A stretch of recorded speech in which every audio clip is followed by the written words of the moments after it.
Good day. My name still remains Oyedele Adewale Olamide, aka Freaky Fresh. I'm here again to do the oral rendition of African poetry.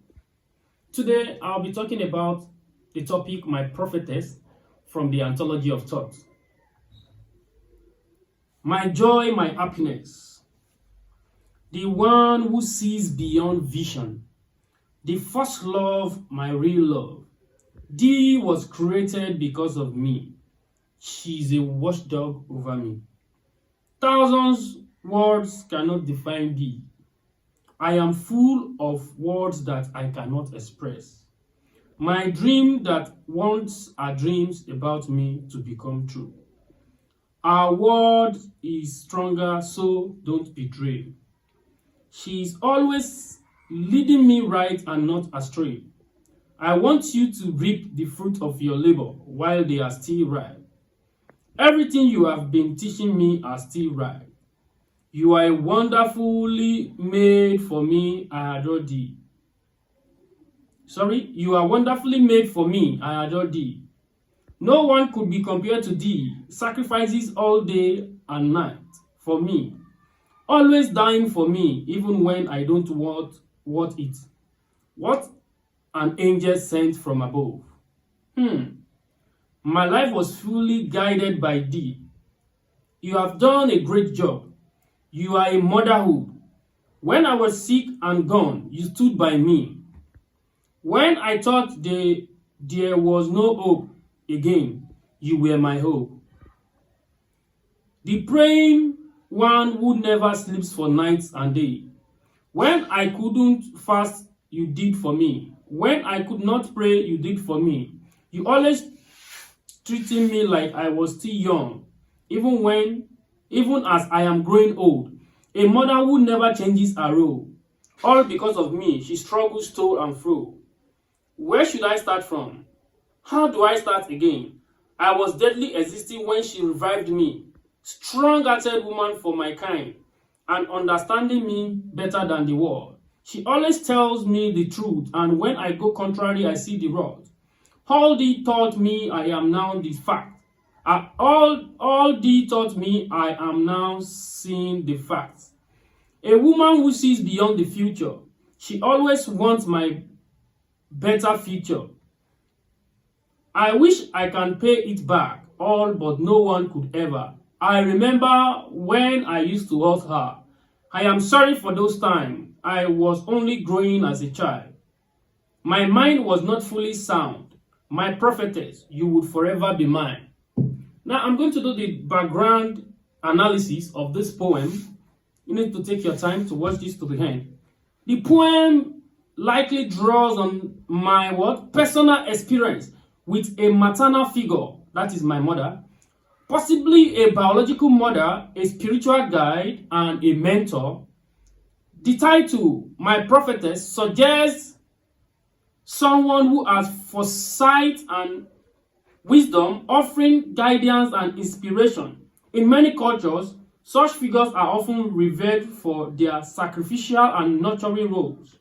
This background aligns with the universal idea of selfless love and guidance provided by a mother or motherly figure.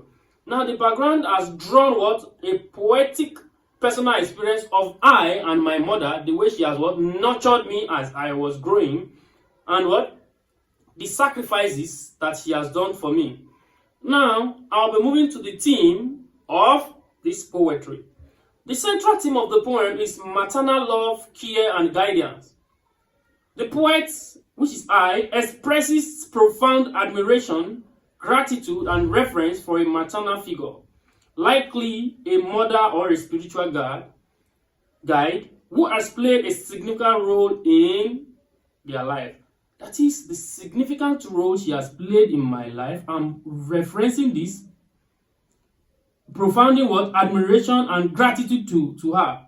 Now, let me quickly discuss the subject matter of this poetry. The subject matter, the poem focuses on the poet's deep appreciation for the prophetess.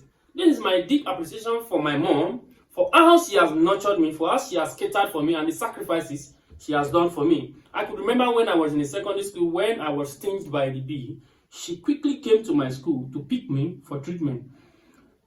A figure who embodies selfless wisdom and emotion and devotion.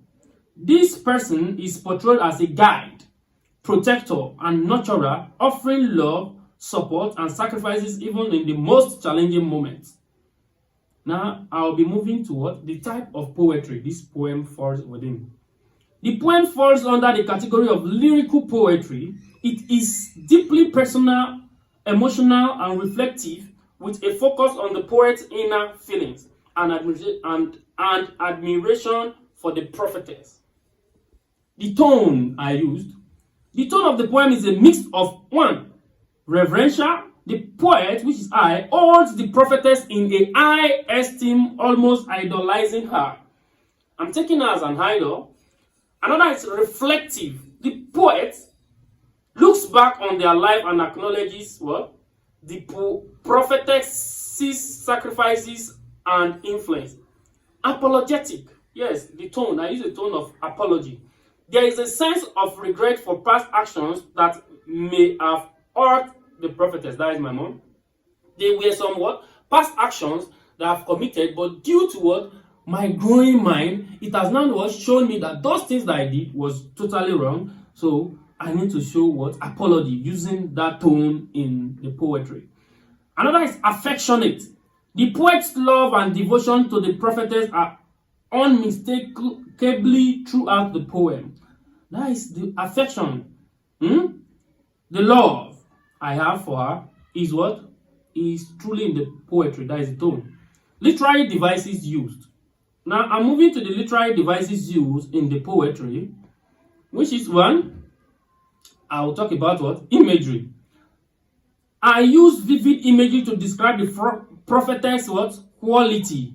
That is imagery, things that you can what? Imagine and you can see. Sacrifices all days and what? And night for me. There are some times that my mom will not even eat and she will be looking for ways for me to eat. That is one of the what? Imagery. We know what this is. You see how some animals to portray this.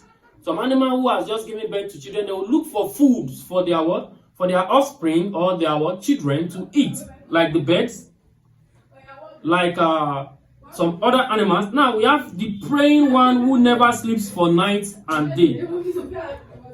The praying one who never what? Sleeps for night and day.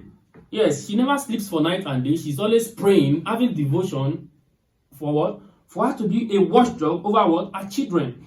Another is what? Another poetic device that is being used, or literary device that is used in the poetry, is personification.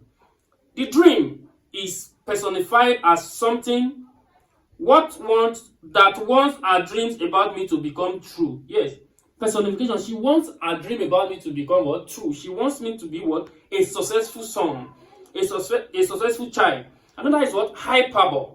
The poet exaggerates the prophetess virtue to emphasize their what? Importance. Now look at the hyperbole, the exaggeration I use in this poetry. Let me read it from the line. 1,000 words cannot define thee. Yes, 1,000 words is a form of exaggeration or called hyperbole. Now the next is repetition. The repetition of thee and you enhances the emotional what? Intensity. Thee and you were what? Repeated in the what? In the lines and now in some stanzas of the poetry. The next is what? Metaphor. The prophetess is metaphorically what? Described as a watchdog. Yes? An angel sent from above and a motherhood. She's a replica of the motherhood. An angel sent from above and as a watchdog over what? Our offspring. Now another is what? Alliteration. The use of repeated sounds, it is still sound, adds rhythm to the poem. Rhetorical questions. The poet uses questions to express their amazement and struggles to articulate gratitude. Where should I start from? How do I start? Look at these questions. They are what? Rhetorical questions. The last I use in these literary devices, or let me say the literary devices used, we still have some literary devices that you would be able to come up with. Contrast. The juxtaposition of the poet's past behaviors with the prophetess' unwavering love highlight her patience and what? Devotion. That is what a juxtaposition, two contradictory words or two contradictory things, my bad behavior and what our patient are being what juxtaposed together. Now, I want to conclude with this. The Prophetess is a heartfelt tribute to a maternal figure who has profoundly impacted the poet's life. Through a mix of personal reflection and evocative language, the poem emphasizes themes of love, gratitude, sacrifice, and guidance, making it a poignant exploration of the bond between the poet and the prophetess. There's a bond between I and my mother, so you could figure that out in the lines and stanzas of the poem. My name still remains Oyedele Adewale Olamide, aka Freaky Fresh. You can like, comment, and subscribe to this YouTube channel for what? For more poetic rendition. And you can also bring your own theme of the poetry from what I've read, the background of the poetry, the literary devices, the type of poetry, or what? Let me come again. Or the subject matter of the poetry. I'll be expecting your comments below. Thank you for taking your time to watch this.